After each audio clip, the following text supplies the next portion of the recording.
It's your post-match on the Blue Room. Chelsea 2, Everton 2.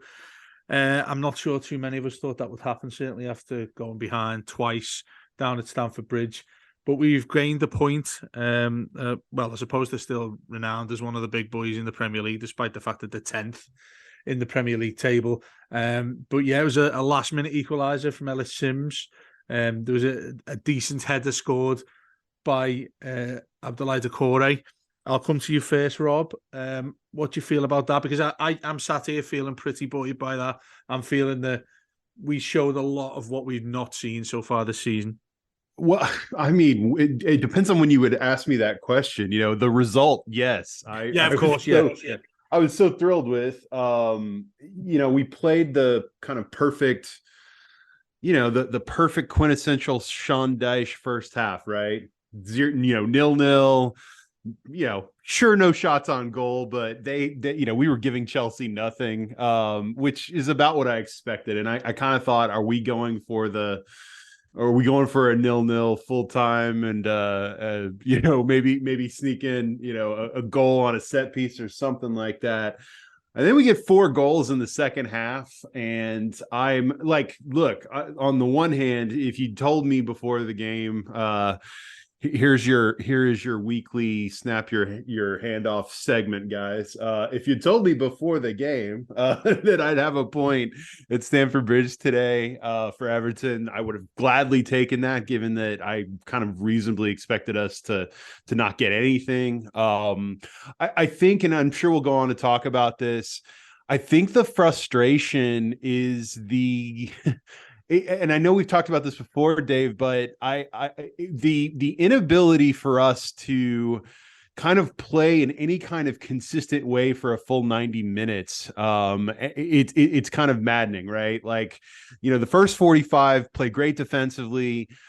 Second 45, I mean, both of those goals that we gave up are maddening when you consider that we had the rare game today where we actually scored more than one goal. And we scored both of them was the Doucouré goal technically an open play? I guess there was it glanced off a couple of people before it got to his head, but I mean, look, you score 2 goals, and you'd like to think that you can hold, if you've held the opposition to nothing in the first half, that you can just avoid some individual mistakes. And today, those 2 goals that we conceded they drove me crazy, Dave. I mean, Michael Keane put that first goal on a platter for Chelsea. The second goal, what is James Tarkowski doing? I have no idea what that lunge in the box was. I guess on the replay, it was a kind of a combo platter of he and Godfrey maybe, but I think it was primarily Tarkowski. And I'm just thinking, these are just these unforced errors that span that seem to persist regardless of the manager. And every new manager comes in and says, one of the very first things they say, Dave, is, look, this is a side low on confidence. Like, we could do a whole greatest hits of what managers at Everton say when they first come in after the last one's been sacked, right? And they always say, we've got to eliminate the individual mistakes, and it never really seems to happen. But look, I keep saying it every week. It's all about results. I'm probably not one of the people who thinks that what I'm seeing looks particularly great. The Forest result was a real disappointment. We got a really much needed great win at home against Brentford. And as much as the 2 goals we conceded today were galling, look, we found a way. Ellis Simms, who seems to go these long stretches without ever getting a shot to play any meaningful time, comes on as sort of just a last throw of the dice. And you see that goal, and all I'm thinking to myself, Dave, is how has Neal Maupay gotten any minutes since Dyche came in? Like, look, we know what Neal Maupay is, and it's not happening for him. I would rather see, I'd rather see Ellis Simms, if he's not going to start, which I understand, give him a consistent role, let him develop. And he showed you something today. But bottom line, we score a late goal. We get a point that we desperately needed.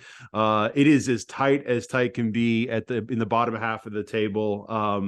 I don't know that we moved a ton, the needle a ton in terms of our, avoiding relegation chances and all those things. But to get a point today, all things considered, is a pretty good result for us. And from that standpoint, I'm happy. Well, the one thing as well, come to you now, Pete, the one thing that I always felt when we had David Moyes back in the day as manager, since I've been a kid as an Everton fan, is when we gain some sort of momentum, we seem to become a decent side, a decent outfit to go about the Premier League, and we'll go on a decent run of form. Look, it's really hard to say that given the position that we're in and given why we had to get Sean Dyche in the end anyway. But I look at that now, and a performance like that, I'm sitting here watching on the telly right now, seeing the players come together, everyone on and running towards the away fans, and these all feel a lot different than what we've suffered from in the last 18 months to 2 years, particularly when Benitez was there. Everything that sort of failed after Ancelotti moved back to Real Madrid. Today, I was really concerned by where we played.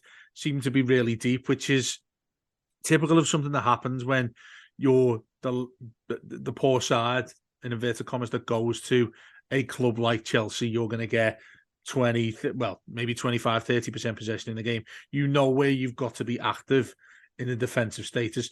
But like Rob said there, to concede 2 goals, 2 really poor goals, talking about the penalty they got as well, I'm not too sure what Godfrey was doing really, because he's been ran past and then he decides to try and nick James's foot, and then it's Tarkowski who completes the damage and they score a penalty. I think, yeah, that's game over now. Just watching the goal again here, and it's coming on, and what Ellis Simms does, jogs past, I think it's Koulibaly, who he just jogs past there, a world-class centre-back. He's a powerful boy, and that'll do him a really big momentum going forward as being able to play for us. So how are you feeling in general after that game, where we are, who we've got? I mean, a lot of people have said us getting 1 point from these 3 big games we've got, Chelsea, Spurs, Man United, is actually the main positive we're probably going to see from these. But now that we've got one with those 2 to come, feels a little bit more confident now. Yeah, it really does. It really does. This was a point that I didn't see coming. Certainly, with 10 minutes to go, I thought that we'd lost our chance to grab a point. But then, as I say, this Everton team just seems like a different animal under Sean Dyche. Obviously, we've had our setbacks, the Arsenal game in particular, the Villa game at home, where we should have been out of sight in the first half. But again, it was individual errors that cost us. But yeah, I think one thing that you can't question with this group of players under Sean Dyche is that is that passion and that fight. If you go back to Frank Lampard's last game in charge against West Ham away, where we were just going through the motions, we went, once they scored the second goal, we had loads of possession. We just looked like it was a training game. Didn't look interested. Didn't look like we had any fight. Didn't have any desire to go forward and actually try and test West Ham. And that was West Ham. And regardless of where Chelsea are in the league, we know that going to Stamford Bridge is always going to be a tough test. And like you say, a lot of people probably would have written us off going into today's game. I'm looking at it thinking from 2 points of view. From our point of view, that's going to give us a massive boost in terms of confidence, in terms of our ability to go away from home and to grind out and to really, not give up, in signs of adversity, to really keep going from now till the end of the season. And also it sends a message to the teams around us as well, because the teams around us would have been thinking, right, Everton are going to lose today. So, we've got a chance there to really, make ground up on them or even pull away from them. That point at the end of the season could be massively, massively crucial to our survival. So what we've got to do now is we've got to look at the next 10 games and we've got to use that fighting spirit, and we've got to use every ounce of battling, fighting spirits that's in that squad. We've got to use every ounce of it to try and get us through the next 10 games. And hopefully, if we can put performances in like that, again, it's not the complete performance by any stretch of the imagination. It's not like we've gone to Stamford Bridge and dominated, but what we have done is we haven't given up. and not giving up is so crucial at this point in the season. You know, you've seen so many teams in and around the bottom who've capitulated under similar circumstances, whose heads have dropped and they've been almost looking at the next game already. We didn't do that today, and I think Rob actually missed an opportunity there to say, when he said about Ellis Simms being the last throw of the dice, he was the last throw of the dice. And Dyche, what a performance, you know, the last throw of the Dyche. There's your there's the title that was podcast for you right there. Yeah, but Ellis Simms, again, you know, like you say, he's been limited in terms of his chances, but he's taken that chance. And again, that unknown, Koulibaly is looking at him. Maybe he just didn't fancy Ellis Simms to go past him. Maybe he didn't quite. You know, he's an unknown he's an unknown player in the Premier League. He's tall, he's awkward, he's obviously, you know, got pace, but I think it's that pace that's kind of that people probably underestimate, and that's a you know, an attribute that we hopefully can take advantage of from now to the end of the season. But it's certainly, I mean, again, we can talk about individual errors, we can talk about, you know, being disappointed about giving away sloppy goals again, but I'm just going to concentrate on the fact that we've gone away to Stamford Bridge, we've scored a last minute, you know, an equaliser right at the end of the game.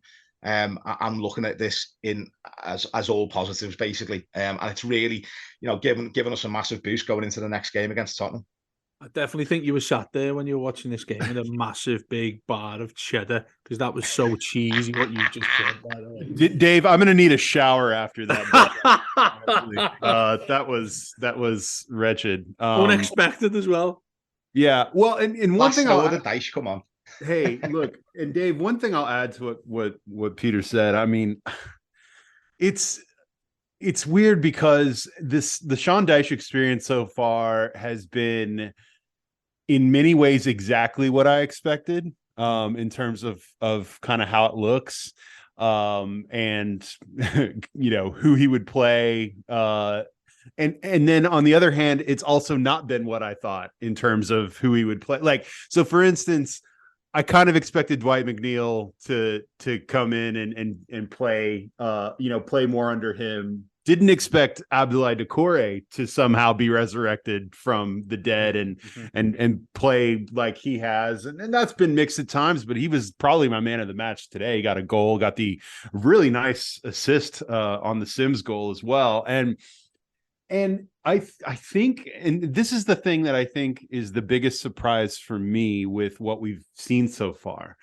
I'm about to say something kind of audacious, but you know, if Sean Dyche could if he could have done more up to this point, like, don't get me wrong, like, we've got 3 wins. I think, what are we at now? 3 wins, 3 losses, 2 draws, right? It's such a mixed bag of results, and you know, that's form, that Rob. That is mid-table. Yeah, no, that's fine. It's just that if you had told me that we would be have under Dyche conceded 12 goals in 8 games, I would have thought, no, surely not. You know, like that's the one thing I think we can count on. I'm at the point where I feel like when we're talking about these margins, you know, we've got a day where we're celebrating, and these time, you know, an occasion like this, a draw is one of those things in football where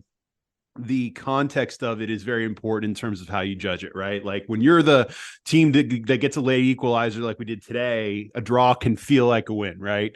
And then there are other times, like against Forest, where you're ahead 2-1 with 13 minutes to go and a draw feels like a loss, right?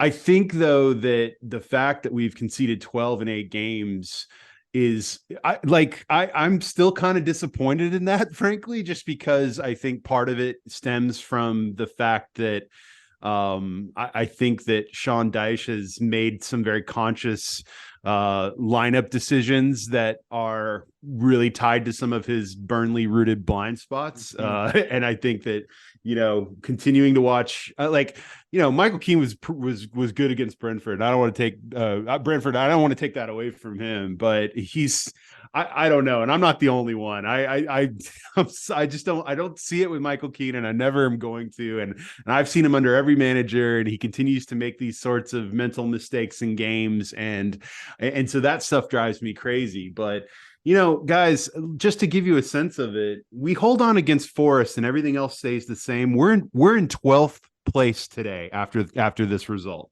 Think like that's how much, every little decision or every small passage of play or every goal conceded, from a mistake or from something silly just matters right now. And so again, I think that, I'm starting to kind of inch towards feeling like we could pull this off. And now that there have been so many other teams that have been dragged into this relegation scrap, that obviously helps our odds. We've had a lot of results that went our way, but as Matt Jones tweeted earlier, like trying to like will 8 other sides into losing every weekend is very exhausting. And so, it's going to be a ride. Like there's, we're now going into these final 10 games, and there's just so many permutations and so many things that can happen. But when we've got a chance to win a game, we've got to find ways to close them out. Today was one of those times where we took what looked like was going to be a nothing result, and we got something, and that's important. And I want to give the side credit for that. To Peter's point, you have to, I think we can all agree that the effort is largely there. It's not really an effort thing. I just want to see I think effort is less the issue for me, and more the issue is consistent 90 minutes of focus. And that focus has been the problem under Dyche so far, but it's been a long-term problem for this club and these players for a long time now. And so this is just something that hopefully as Dyche continues to work with this group, this is going to be something that will, we're going to see less of these individual error, dumb mistake, brain fart goals, whatever you want to call them.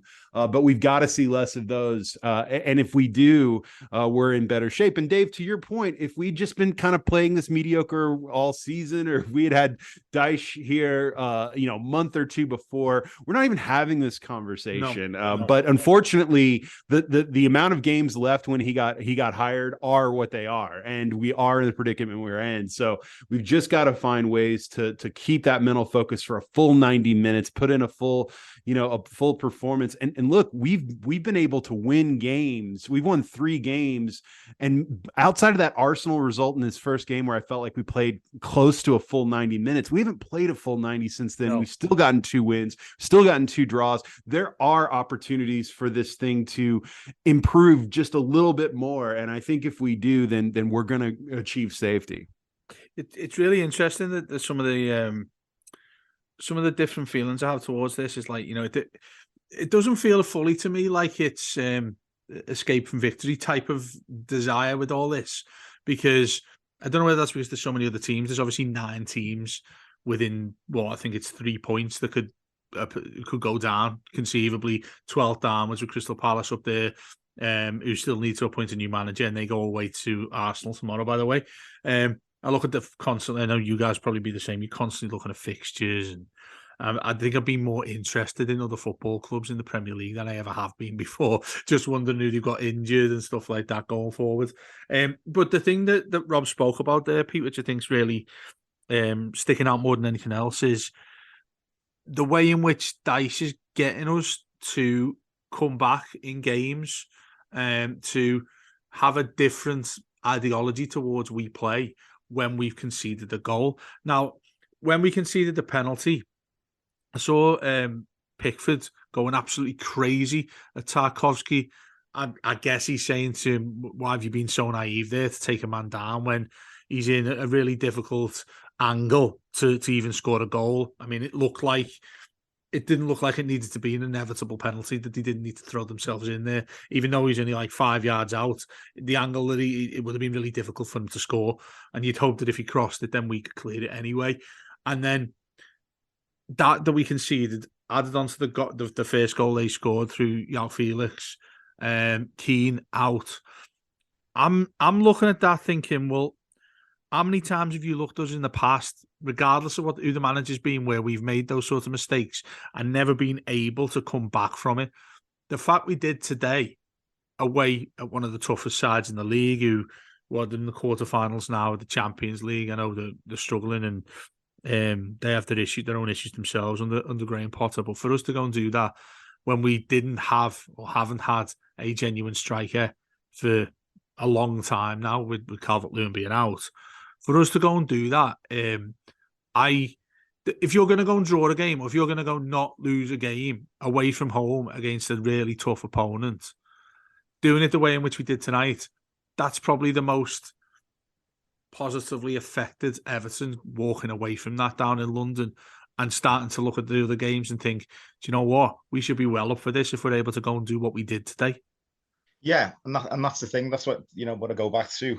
What I said about in terms of the belief that'll give us from now till the end of the season, and certainly the last 10 games.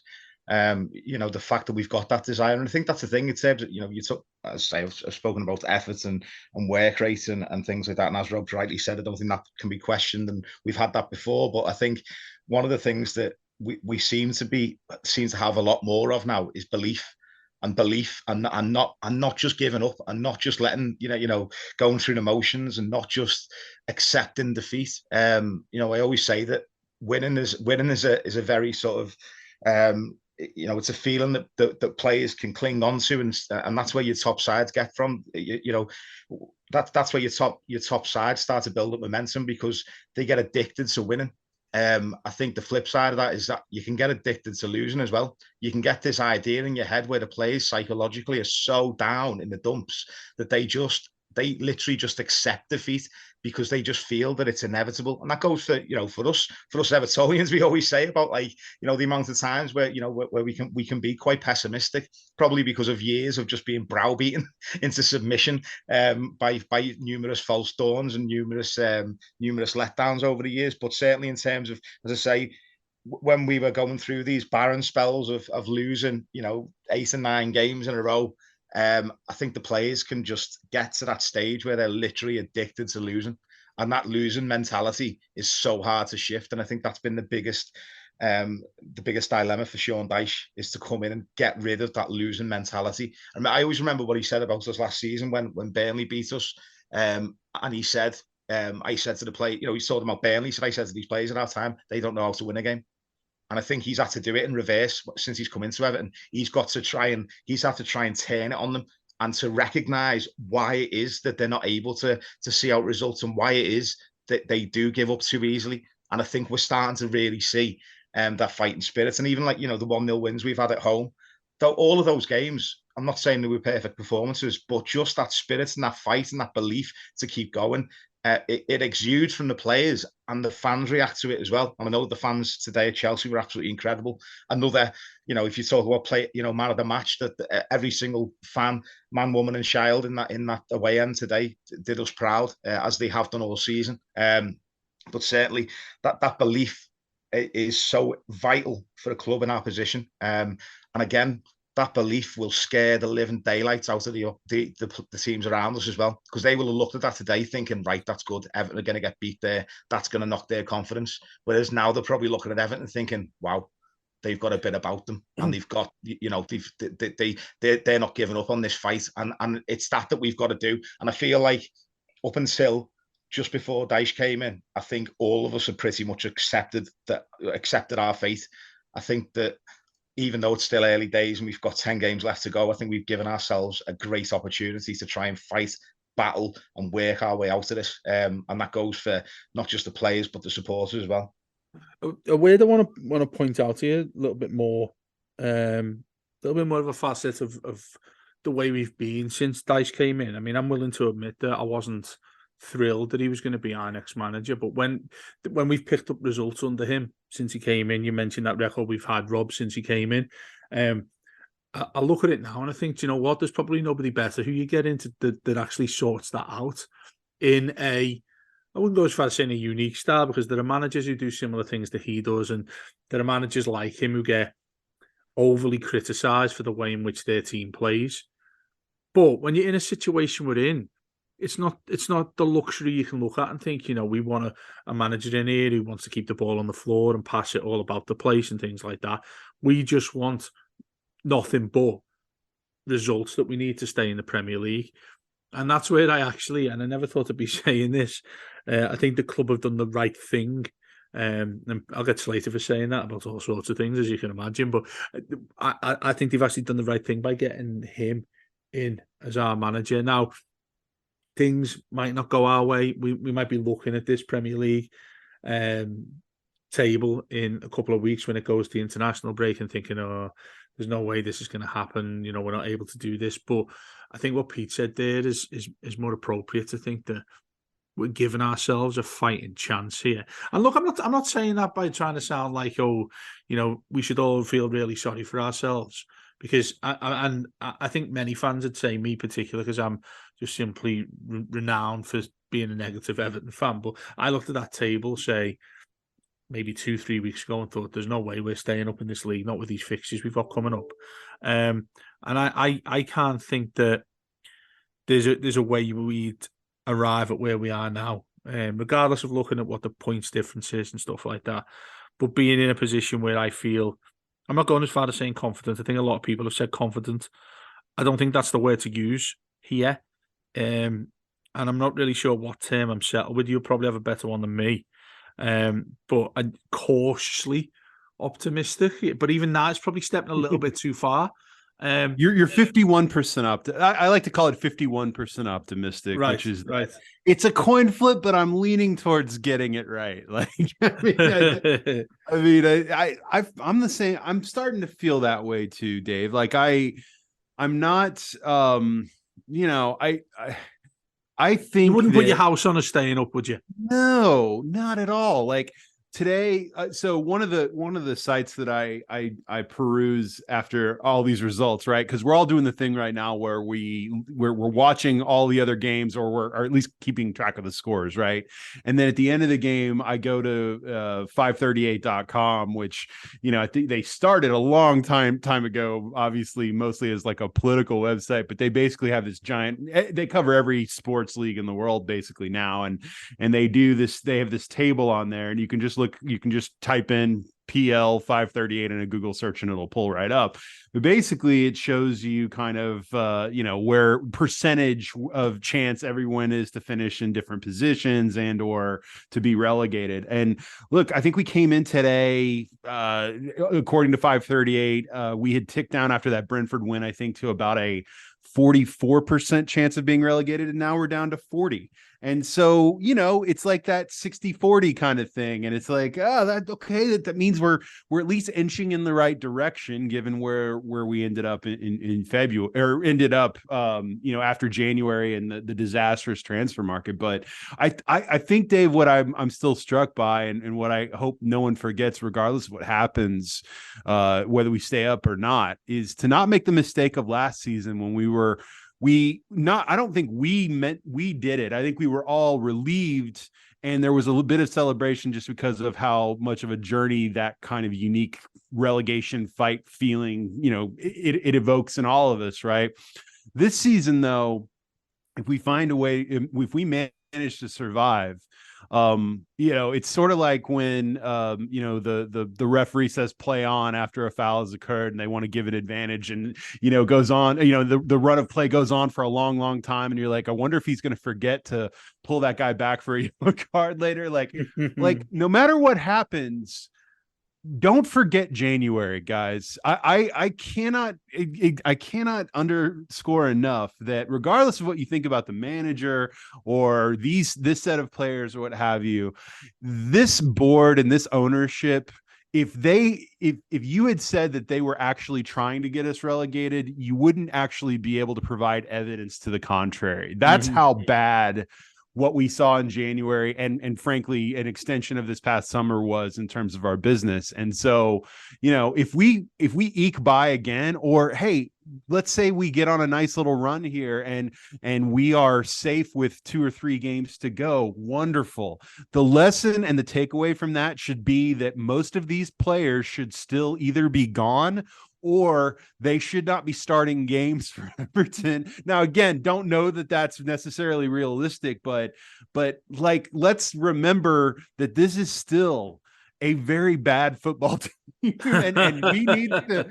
And just because we survived does not mean that the takeaway should be, all right, we figured something out, let's go again. No, we got to find ways to improve. But look, today was the kind of result that kind of surprised me, because I outside of maybe that first match against Arsenal under Dyche, that I expected us to absolutely get throttled in when we won, I expected today not to necessarily get killed. Chelsea's been a really weird proposition all season, but I didn't expect to win. We all know how we play in London and so on and so forth. And so, look, every point matters. We've got to just, I think, focus on the last 10 games or so as its own issue. And then we have to realize that if we stay up, then the lesson from all of this is that there still needs to be massive change incoming.